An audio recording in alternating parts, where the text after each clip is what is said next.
Bom dia, oitavo ano, tudo bom? Vamos lá para a nossa semana 3 do PET 4 de matemática, vamos lá? Nós vamos falar sobre polígonos regulares inscritos na circunferência. Tem uma diferença para a aula passada, né? Porque na aula passada nós trabalhamos com polígonos que circunscrevem a circunferência, ou seja, a circunferência está dentro do polígono. No caso aqui eu peguei um pentágono regular. Por que é chamado pentágono regular? Porque possui todos os lados com a mesma medida. Então aqui mede 2, 2, 2, 2 e 2.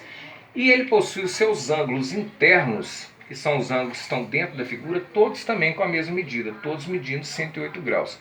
Então todas as vezes que a figura, o polígono, tiver todos os lados com a mesma medida e todos os ângulos também medindo igualmente, o que vai acontecer? A gente tem um polígono regular, nesse caso pentágono regular. Só que o tema dessa semana é polígono regular inscrito, ou seja, o polígono está dentro da circunferência. Então, o PET na atividade 1, o que vai pedir para nós aí? Dão vários polígonos, né, dentro da circunferência e pede o nome de cada um. Então aqui no caso, o triângulo que possui todos os lados iguais e todos os ângulos também iguais, ele é chamado de triângulo equilátero. Então isso vocês vão escrever aqui. No segundo caso, a gente tem um quadrado. No terceiro caso, a gente tem um pentágono regular que possui todos os lados iguais e os ângulos internos também todos iguais. No quarto exemplo, um hexágono, possui 6 lados iguais, todos os ângulos iguais. E a quinta figura é um dodecágono, que possui 10 lados iguais e 10 ângulos internos também iguais. Já dei a colher de chá. A segunda parte da questão pede para calcular o comprimento e a área da circunferência. Para a gente calcular o comprimento de uma circunferência, a gente vai usar a seguinte fórmula, 2π vezes r, tá bom, meninos? Essa parte aqui, ó, externa da figura, tá? É como se a gente pegasse o aro lá da cesta de basquete da escola, né? E a gente serrasse ele, abrisse e medisse. É uma maneira de calcular o comprimento.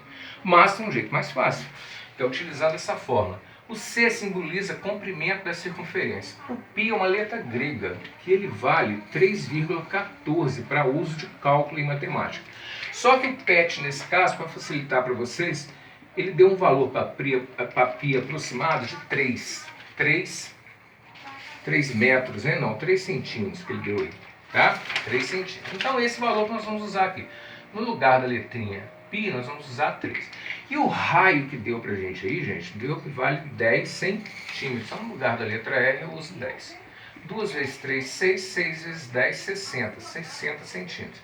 Pede para calcular também a área de cada figura dessa. Para calcular a área do círculo, que é a parte interna, já que estou pontilhando aqui com esses pontinhos internos, né? A fórmula é π vezes r ao quadrado. O valor de π é 3, o valor do raio é 10, 10 ao quadrado. Então a área do círculo, meninos, vai ser igual, eu coloco essa bolinha aqui para simbolizar a área do círculo.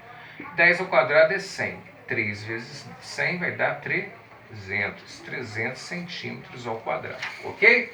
Então nós calculamos aí o comprimento e a área dessa circunferência, ok? Aí faz um detalhe pra gente aí, é o seguinte, à medida que o valor do número de lados da figura aumenta, eu tenho no primeiro caso um triângulo, que tem 3 lados, depois eu tenho um quadrado, que tem 4 lados, depois eu tenho um pentágono, que tem 5. À medida que a figura vai aumentando o número de lados, também vai aumentando o valor do apótema. Essa é uma característica, né, quando a figura está inscrita numa circunferência. Outra característica também, que à medida que o valor do apótema aumenta, o valor da área dessa figura aqui dentro também aumenta, aproximando o valor da área dela ao valor da circunferência, ok? Bom, já o exercício da atividade 2, meninos, eu vou colocar outros valores, mas só para vocês verem como é que vai fazer o exercício, tá bom? Mas o PET, no caso, fala que o lado do quadrado vale 3. Eu vou dizer aqui que o lado do meu quadrado, para explicar para vocês, ele vai valer 4 centímetros, tá bom? Então vamos lá, a medida da área do quadrado. Meninos, área do quadrado, a gente utiliza essa fórmula aqui, lado, que eu vou representar pela letra L, elevado ao quadrado. Esse quadrado tem quanto? Qual é a medida do lado, meninos? 4 centímetros. Então, no lugar da letra L, eu vou substituir por 4. Então, a área do quadrado vai ser 4 ao quadrado, 4 vezes 4, que vai dar 16. Então, está respondido como é que calcula a área do quadrado. Outra coisa que pergunta é o perímetro. O perímetro, meninos, é a soma dos lados da figura. Se esse quadrado possui 4 centímetros, né, em todos os seus lados aqui, basta que eu multiplique por 4. 4 vezes 4, que vai dar 16 centímetros, tá bom? Lembrando que eu estou fazendo semelhante ao exercício do PET, tá bom? Bom, pergunta para nós a soma das medidas dos seus ângulos internos. O quadrado, meninos, a gente já viu em outras aulas que ele possui 4 ângulos de 90 graus, não é isso? O quadrado. Então, a soma dos seus ângulos internos, 90 com 90 é 180, com mais 90, 270, com mais 90, 360. Mas também a gente pode usar aquela forma. Soma dos ângulos internos é igual a n menos 2 vezes 180, né? No lugar da letra n, eu substituo pelo número, valor de quantidade de lados. No caso, o quadrado é 4, né? 4 menos 2, 2. 2 vezes 180. Então, a soma dos seus ângulos internos dará 360 graus. Mas dá para fazer sem fórmula, né? Porque possui 4 ângulos retos. 4 vezes 90, 360, ok? Joia! Então, a soma dos seus ângulos internos é igual a 360 graus. Os seus ângulos externos, a gente sabe que qualquer polígono regular, a soma dos seus ângulos externos também é igual a 360. Não precisa nem calcular nada, né? Nem fazer cálculo. Bom, cada ângulo interno mede quanto, gente? Se ele possui 4 ângulos, a soma dos ângulos é 360, 360 dividido por 4, então cada ângulo desse vai medir 90 graus, ok? Cada ângulo externo, bom, meninos, como é que a gente faz o ângulo externo? Vamos fazer de novo, porque relembrar a famosa meia-lua. Se o ângulo interno mede 90, a soma dos dois tem que dar 180, então 90 mais a interrogação igual a 180, né? A interrogação vai ser igual a 180 menos 90. Então, o nosso ângulo externo mede 90 graus, tá? Eu estou demonstrando se alguém quiser fazer, mas dá para deduzir, né, meninos? Se somando os dois é 180, se o de dentro é 90, 180 eu tiro 90, então cada ângulo de fora também vai medir 90 graus, tá? O quadrado, meninos, é um polígono que possui quantas diagonais? Se eu traçar ligando esse vértice a esse, ligando esse vértice a esse, vai dar a letra X, né? Então, o quadrado ele possui 2 diagonais, tá? O quadrado possui 2 diagonais. Ah, professor, eu quero usar a forma. Então, diagonal é igual a n, que multiplica n menos 3 dividido por 2. Essa é a fórmula para calcular o número de diagonais de uma figura, né? Lembrando que a letra n vale 4, porque o quadrado possui 4 lados. Ó, substituindo na fórmula, nós vamos ver 4 dividido por 2 vai dar 2, tá bom? Calculamos aí 2 diagonais. Essa fórmula é muito válida, lógico, né? Mas dá para ver também pela figura. Mas como for uma figura de muitos lados, ideal é usar a fórmula, tá bom? Outra coisa que pergunta para nós o polígono possui 2 diagonais que são perpendiculares entre si, ou seja, elas formam ângulos de 90 graus, né? Vou fazer mão livre aqui só para a gente observar, ó. O quadrado possui 2 diagonais que entre elas formam uma cruz, formando um ângulo de 90 graus, por isso são perpendiculares, né? E essas diagonais, meninos, elas são bissetrizes. Vamos lembrar o que é bissetriz mesmo, professor? Bissetriz é aquele segmento de reta que vai dividir o ângulo em 2 partes exatamente iguais.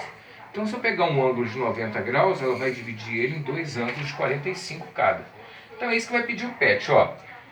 Divide em ângulos que medem quanto? 45 graus. Tá? E logo o valor de x, se x está aqui nesse lado, ó, aqui tudo é 90. A bissetriz dividiu em 2 pedaços iguais, então para cá vai ficar 45, para cá vai ficar 45. Então, lógico, o x vai medir 45 graus, tá bom?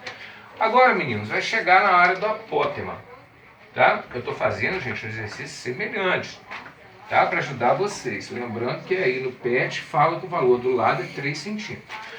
Bom, se o valor do meu lado é 4 centímetros, né? Falou que esse triângulo é isósceles, ou seja, ele possui 2 lados iguais. Então, esse lado aqui é igualzinho a esse. Tá? Esse lado maior, meninos, a gente chama de hipotenusa. Onde é que eu estou passando o pincel aqui agora? Ó? Que é o raio, né? Então, nós temos 2 lados iguais, que é um triângulo isósceles. Então, esse lado que é a medida do apótema é igual à medida desse lado de baixo. E o que que fala para nós aí? O que falou para nós é que esse lado aqui, ó, vai dividir-se metade certinho do lado do quadrado. Se o lado todo mede 4, então metade é 2 centímetros para cá e 2 para lá. Então esse lado aqui, meninos, vai medir 2. Se é um triângulo isósceles, então a medida do apótema, que é o outro lado do triângulo isósceles, também vai medir 2 centímetros, ok? Joia. Depois vai perguntar para nós aqui qual que vai ser, aí depois fala assim pra gente, a hipotenusa do triângulo retângulo isósceles de cor amarela, formado pela metade do lado do quadrado, e o apótema e o raio da circunferência circunscrita. Possui hipotenusa medindo 3 raiz de 2. Então o raio do círculo mede quanto? Bom, nesse caso aqui, meninos, ó, a hipotenusa desse triângulo aqui, ó, ela vai coincidir com a medida do raio da circunferência. Então se falou que a hipotenusa, né? Eu vou colocar aqui que a hipotenusa mede 3 raiz de 2 sobre 2. E o raio da circunferência é igual à hipotenusa, vou até colocar aqui, ó, R igual à hipotenusa. Então o raio também vai medir 3 raiz de 2 sobre 2 centímetros, ok? Joia! Considerando 3 a aproximação para π, calcule o perímetro e a área. Então, eles falaram para a gente usar esse valor de raio π igual a 3. Então vamos lá, meninos. Comprimento dessa circunferência que eu estou fazendo aqui agora. 2πr. Então, o π vale 3 e o raio vale quanto? 3 raiz de 2 sobre 2. Então, calculando aqui, vai dar 2 vezes 3, 6. 6 vezes 3, 18. No meu caso aqui, tá, meninos? 18 raiz de 2. Tá? 18 dividido por 2 vai dar 9 raiz de 2 centímetros, ok? E pediu para a gente calcular também qual que é a área desse círculo, né? Lembrando que a forma da área do círculo é igual a π vezes raio elevado ao quadrado. A área do círculo π vale 3, o raio, meninos, é 3 raiz de 2 sobre 2 ao quadrado. Então a área do círculo vai ser igual a 3 vezes 3 ao quadrado, 9. Quando é raiz quadrada elevado ao quadrado, eu corto, então 2 sai daqui de dentro. E o 2 embaixo também eleva ao quadrado, 2 ao quadrado é 4. Então vamos lá, meninos, quanto que vai dar aqui, ó? 3 vezes 9, 27, 27 vezes 2, 54. Dividido por 4, meninos, vai dar 13,5 centímetros ao quadrado. Lembrando que esse exercício é semelhante ao do PET, porque o PET, o lado vale 3, eu coloquei 4. Bom, meninos, foi uma breve explicação da semana 3 do PET 4. Mandem fotos, forte abraço.